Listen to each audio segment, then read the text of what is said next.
عرف شرع میں عیب دار چیز وہ ہے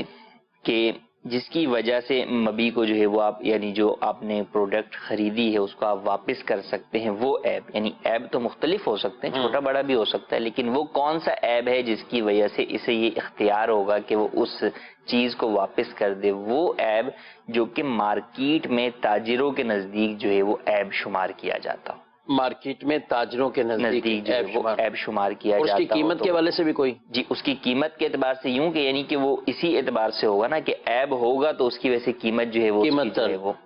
فرق ہوگی. اچھا پھر یہاں پر یہ بھی دیکھیں کہ یہ بھی بیان کیا گیا کہ فقط دکاندار نہیں خریدار پر بھی لازم ہے کہ اگر وہ قیمت ادا کر رہا ہے اور اس میں عیب ہے، پتہ ہے جعلی نوٹ ہے اس کے اندر چھپا کے چلا دیتا ہوں، تو ون سائڈ جو ہے وہ عموماً لوگ دیکھ رہے ہوتے ہیں کہ جناب دکاندار ہمیں جو ہے وہ دھوکہ دے رہا ہے. تو جس طرح دکاندار پر لازم ہے اسی طرح جناب جو ہے وہ اس پر بھی لازم ہے. مثال کے طور پہ کوئی نوٹ جو ہے وہ آپ کا ایسا پھٹ گیا کہ اب پتہ ہے کہ مارکیٹ میں اسے چلانے میں پرابلم ہوگی، اب وہ دوسرے نوٹوں کے بیچ کے اندر رکھ کے جو ہے نا وہ دکاندار کو جو ہے وہ پکڑا دیا. تو اگر وہ واقعی ایسا ہے کہ اس کی وجہ سے وہ عیب بنتا ہے اس چیز کا، تو پھر یہ چھپا کر یوں جو ہے وہ اس کو دینا یہ خریدار کے لیے بھی جو ہے وہ جائز جو ہے وہ نہیں.